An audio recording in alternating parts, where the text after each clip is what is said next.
Esto es Estambul, en Turquía. Al oeste está Europa, al este Asia, que se extiende hasta la India y China. Soy Matthew Seidel. En el año 334 a.C., Alejandro, soberano del pequeño estado griego de Macedonia, cruzó este paso marítimo y se dirigió hacia el este, al encuentro del poderoso imperio persa gobernado por Darío III. Tanto Alejandro como Darío tenían una común ambición: gobernar todo el mundo conocido. En la guerra que iniciarían, el vencedor se quedaría con todo. La batalla decisiva se libró 3 años después, el 1 de octubre de 331 a.C., en la polvorienta llanura de Gaugamela. Con la nueva tecnología de videojuegos, están a punto de ver esta gran batalla como nunca se ha visto. La gran cantidad de soldados, las formaciones de las tropas, cómo combatieron y cómo se ganó la batalla. Vean la lucha como a los generales les habría gustado verla en batallas decisivas.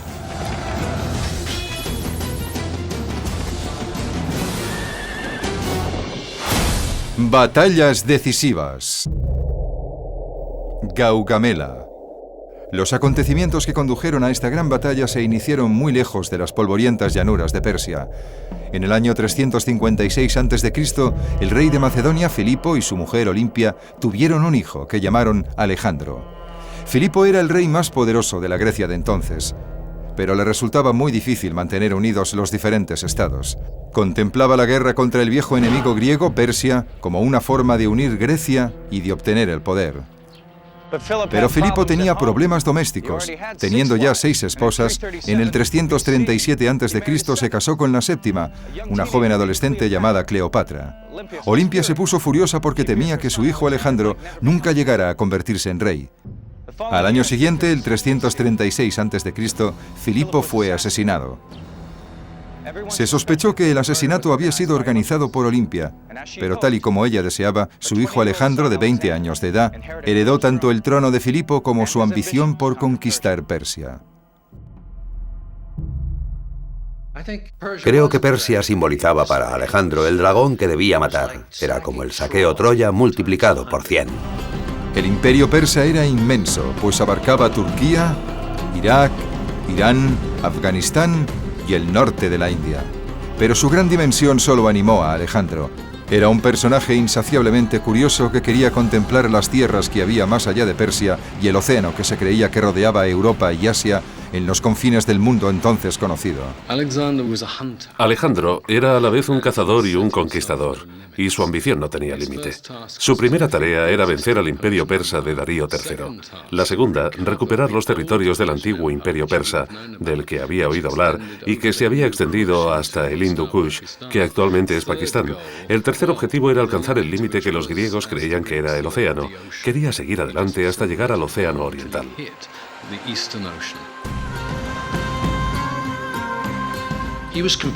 Deseaba competir con Aquiles y con Heracles, y quería que su nombre perdurara para siempre. En el año 334 a.C. llegó aquí a Turquía con un ejército de 40.000 hombres. Aunque prácticamente todos eran macedonios, también había tropas del resto de Grecia y una gran cantidad de mercenarios. En el corazón del ejército estaba la caballería Hatairoi, que significa de compañeros, una unidad de élite de unos 1.600 hombres. La contribución personal de Alejandro fue dirigir en persona esta gran fuerza de caballería, tarea que hacía desde los 18 años. Así que las tropas sabían que su líder no estaba allí solo por ser el hijo del rey anterior, sino porque era uno de los mejores jinetes de todo el ejército.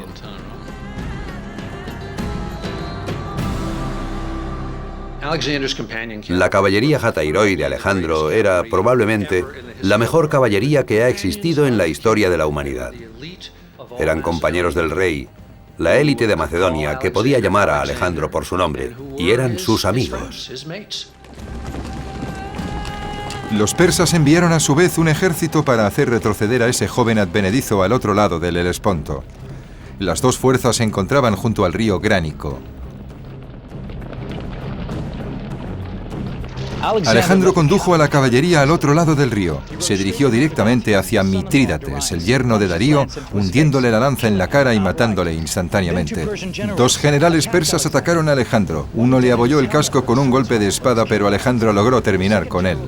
El segundo general le atacó con un hacha, pero al levantarla, uno de los compañeros de Alejandro le cortó el brazo a la altura del hombro. El resto de la caballería y la infantería macedonias cruzaron rápidamente el río, haciendo huir a los persas.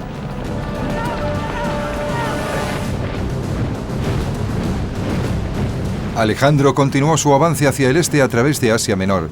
Creía que el destino le reservaba un futuro grandioso. El rey persa Darío decidió ocuparse personalmente de él. Reunió otro ejército y fue al encuentro de los macedonios en noviembre del año 333 a.C., en Isos. Darío superaba ampliamente en número a Alejandro, pero el campo de batalla no era lo bastante extenso para que pudiera sacar provecho de su ventaja numérica. Nuevamente, la caballería de Alejandro destrozó las líneas persas. Darío huyó tan precipitadamente que dejó atrás a su madre, a su mujer y a sus hijas, que se convirtieron en prisioneras de Alejandro. Mientras tanto, miles de tropas persas fueron interceptadas mientras se retiraban. Estas victorias convirtieron a Alejandro en amo y señor de todas las tierras al oeste de su avance. También conquistó Egipto, que llevaba 200 años en manos persas. Alejandro viajó hasta el país del Nilo y como nuevo faraón de Egipto fundó la ciudad de Alejandría. Entonces hizo un peregrinaje de centenares de kilómetros a través del desierto hasta el altar del dios Amón, que estaba en el oasis de Sigua, cerca de la frontera con Libia.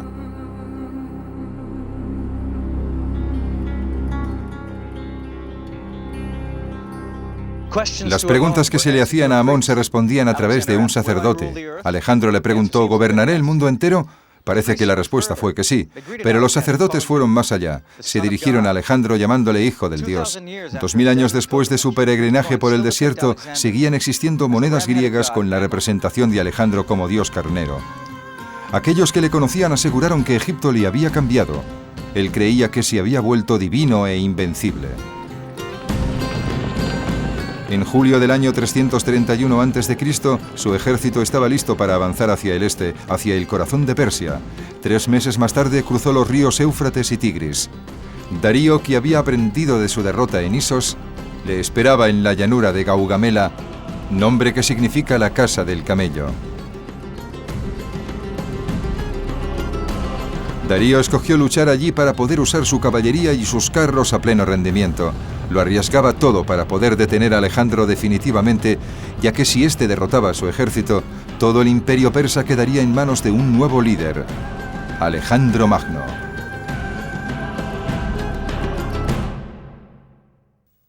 La batalla de Gaugamela. Estamos en el año 331 a.C. Alejandro Magno lucha contra el ejército de Darío de Persia. Está en juego el control de Asia desde el Mar Negro hasta la frontera de la India. El ejército de Darío era una fuerza enorme de unos 250.000 hombres, cifra 5 veces superior al ejército de Alejandro. Curcio Rufo, historiador de la época, escribió que el ejército persa reptaba por el desierto. Al frente iba la caballería, procedente de todas partes del imperio. A continuación estaban las tropas de infantería de élite, conocidas por el nombre de inmortales, porque nunca dejaban que fueran menos de 10.000 hombres. 10.000 lanceros, 30.000 soldados a pie y 400 caballos reales. 600 mulas y 300 camellos llevaban el tesoro del rey, que en la actualidad valdría más de 3.000 millones de dólares. En comparación, el ejército de Alejandro era burdo e improvisado, y sobre todo mucho más pequeño, unos 40.000 soldados de infantería y 7.000 de caballería. Pero era un ejército que confiaba en su líder Alejandro, que a la cabeza de su caballería Hatairoi dirigía desde primera línea. Los macedonios eran como una fraternidad. Cada día comían juntos, cenaban juntos, se comportaban como hermanos, primos, tíos. Todo el mundo estaba emparentado con todo el mundo por matrimonio o por consanguinidad. Alejandro adoraba a esos soldados y ellos, a su vez, le adoraban. La llanura de Gaugamela era un terreno adecuado para librar una batalla con carros, pero Darío fue un paso más allá, haciendo nivelar la tierra para formar pistas para los carros. Iba a ser una batalla monumental, el tipo de confrontación para el que se entrenaban los persas. Las grandes dimensiones de este campo de batalla permitirían que Darío enviase todas sus tropas a luchar y que pudiera utilizar su ventaja numérica para aplastar completamente a Alejandro. Uno de los objetivos clave de Darío era romper el grupo de lanceros de la falange. Darío tenía un plan. utilizaría carros segadores que eran como carros normales pero dotados de largas cuchillas afiladas en las ruedas, capaces de cortar las piernas a un hombre o las patas a un caballo. Se lanzaban a toda velocidad hacia los grupos de infantería con el fin de romper las filas enemigas y así crear huecos para su propia caballería e infantería. Sabemos cómo desplegó Darío su ejército porque tras la batalla se capturaron sus instrucciones escritas. En el flanco izquierdo se hallaban las caballerías bactriana y escita de las estepas asiáticas.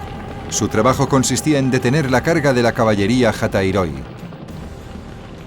Darío preparó meticulosamente Gaugamela para poder situar una gran cantidad de caballería pesada en el flanco izquierdo, para que Alejandro tuviera que luchar contra una fila tras otra de sus experimentados jinetes. Los persas estaban en el centro de la línea con el rey y el séquito real. Delante de Darío estaban los elefantes portadores de equipaje y otros 50 carros. El flanco derecho lo componían tropas de Siria, Mesopotamia y el Golfo Pérsico y 100 carros segadores.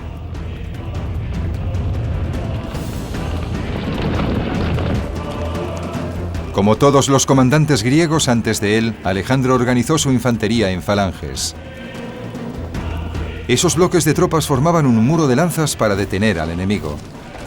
Las primeras 5 filas empuñaban las lanzas hacia el frente, mientras las demás filas lo hacían en un ángulo de 75 grados para desviar las jabalinas lanzadas por los enemigos. Pero a diferencia de sus predecesores, Alejandro combinaba la fuerza de la falange con la flexibilidad de los ataques rápidos de caballería. El ejército macedonio, diseñado por Filipo I y perfeccionado después por Alejandro, era como la bomba inteligente de la antigüedad. Era realmente muy diferente de la falange griega, que consistía en infantería pesada, que avanzaba en sólidas formaciones y luchaba de forma brutal. Era un estilo de lucha que en ocasiones se llama de escudo y espada. La falange macedonia funcionaba como un escudo y la caballería Hatairoi como una espada ofensiva. En Gaugamela, Alejandro organizó una falange de macedonios con caballería a cada lado, pero también situó una falange en la retaguardia compuesta por mercenarios y aliados. Sabía que los movimientos de su propia caballería podían dejar a su infantería vulnerable a los ataques desde los flancos y desde atrás. Esta segunda falange se ocuparía de neutralizar esa amenaza. Alejandro no parecía estar nervioso antes de la batalla. De hecho, se puso a dormir. El sol estaba muy alto cuando se despertó y se unió a sus tropas.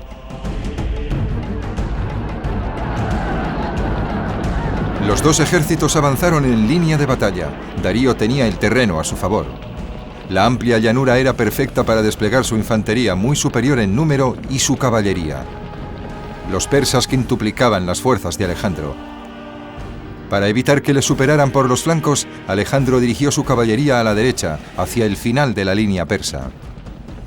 La caballería de Darío se movió en la misma dirección para no perder de vista a sus oponentes. Estas maniobras fueron ventajosas para Alejandro, ya que alejaron a ambas fuerzas lejos del terreno que el emperador persa había preparado para sus carros.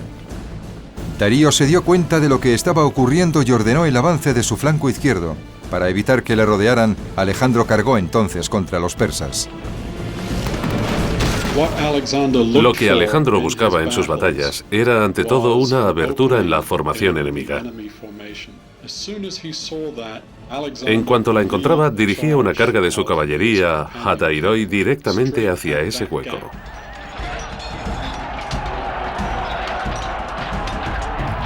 Se estaba librando la batalla de Gaugamela. Era una confrontación importante en todos los sentidos. 300.000 hombres luchando a lo largo de kilómetros y kilómetros de desierto con el imperio persa como recompensa. El ataque de Alejandro parecía suicida. Fue una batalla terrible en la que los macedonios estaban en franca inferioridad numérica. Siempre dicen que cuando luchas contra una fuerza superior es algo así como pelearte contra un oso. Tienes que apuñalarle en el corazón antes de que te envuelva con sus garras y te aplaste hasta matarte. La carga de la caballería Hatairoi dejó la falange macedonia desprotegida. Darío decidió que era el momento oportuno de destruirla con sus carros segadores. tenía preparado un centenar para lanzarlos contra los lanceros macedonios. Tras romper la falange, el ejército de Darío podría entonces rodear a Alejandro y a su caballería, y de esta forma la aventura persa del joven rey griego llegaría a su trágico final. La batalla de Gaugamela. Estamos en el 331 a.C. Alejandro Magno lucha contra el ejército de Darío de Persia. Está en juego el control de Asia, desde el Mar Negro hasta la frontera de la India. Darío decidió que sus carros segadores entraran en acción y estos atacaron la falange griega. Ante ellos se interponía un muro de lanzas afiladas como cuchillas. Los hombres de la falange vieron 100 carros que se dirigían hacia ellos con sus afiladas hojas de 1 metro girando en las ruedas. Pero las tropas de Alejandro, curtidas en muchas batallas, aguantaron en sus posiciones. Sin embargo, en el último momento, cuando los carros estaban casi sobre ellos, abrieron sus filas y los carros pasaron sin causar daño alguno a los griegos. Pero por el contrario, esta maniobra fue fatal para los conductores de los carros. Al pasar por las filas abiertas, centenares de jabalinas y lanzas acabaron con todos. Los mejores lanzadores de jabalinas y arqueros griegos estaban en primera línea y dispararon sus armas contra los caballos. Si derribabas a uno, los que le seguían tropezarían y caerían. Mientras tanto, Alejandro y su caballería habían ganado ventaja, por lo que Darío envió a la caballería del centro de sus líneas como refuerzo. Al moverse de su posición, dejaron un hueco que Alejandro vio inmediatamente. Entonces giró a la izquierda y cargó directamente hacia este hueco, hacia el rey persa. Alejandro solo consiguió tener superioridad numérica en un único momento de la batalla, pero fue en el momento más crucial, al cargar contra Darío. La falange macedonia seguía a Alejandro. La línea de batalla persa se rompió y una vez más Darío huyó. Cuando el resto del ejército vio que su rey y su séquito huían, pensaron, como es lógico, si el rey huye, ¿por qué nos tenemos que quedar aquí jugándonos la vida? Pero la batalla todavía no había concluido. Parte de la caballería persa consiguió reagruparse y atacar a la caballería del flanco izquierdo de Alejandro. Si ese flanco del ejército de Alejandro cedía, particularmente si cedía demasiado pronto, todo el plan de batalla de Alejandro se vendría abajo, lo cual probablemente no solo impediría su victoria, sino que podría conducirle a una rotunda derrota. Pero nuevamente la inteligencia táctica de Alejandro salvó la situación. Había situado la falange en la retaguardia para prevenir una emergencia semejante y entonces ordenó que entrara en acción, consiguiendo hacer retroceder a la caballería persa. Cuando se supo que Darío había huido, el enorme ejército persa empezó a retirarse. En ese momento todo el ejército macedonio se puso a perseguir a los persas. Darío lo había abandonado todo al huir para poder salvar su vida. En Isos había dejado a su mujer y a sus hijas. Esta vez en Gaugamela dejó grandes cantidades de tesoros y armas e incluso su propio carro real. Pero consiguió escapar. Las cifras de bajas habidas en batallas antiguas normalmente eran más propaganda que hechos reales. El historiador griego Arriano decía que Alejandro había perdido solo 100 hombres, mientras que Darío había perdido 300.000. Aunque eso sea evidentemente una terrible exageración, los persas debieron sufrir un número de bajas muy considerable. El ejército persa perdió muchos hombres cuando emprendió la retirada. Durante los siguientes 9 meses, Alejandro perseguiría a Darío, pero nunca más ambos líderes se volvieron a ver con vida. Darío murió apuñalado por uno de sus propios generales y fue abandonado junto al camino mientras agonizaba. Alejandro encontró al rey muerto y lo envolvió en su propia capa. Mandó ejecutar a los asesinos de Darío y celebró un funeral real en su honor. Gaugamela fue la victoria más importante de Alejandro, porque destrozó la hasta entonces organizada resistencia del imperio persa. Tras Gaugamela, la trayectoria de Alejandro fue imparable. Él y sus compañeros del pequeño reino de Macedonia arrasaron Persia. Un año después, llegaron a Afganistán. 4 años más tarde cruzaron la cordillera del Hindu Kush e invadieron el norte de la India. Alejandro estaba cumpliendo la profecía de los sacerdotes de Amón. Estaba cerca de convertirse en el amo de todo el mundo conocido. En el 323 a.C., Alejandro volvió a Persia. Una noche asistió a una bacanal. De repente se puso a gritar, quejándose de un dolor que era como una lanza en el pecho. Cayó presa de la fiebre. Estaba apenas consciente cuando le preguntaron a quién legaba su reino. Contestó: al más fuerte. Si alguien merece ser juzgado por los valores de su propia época, y no por los nuestros, es Alejandro.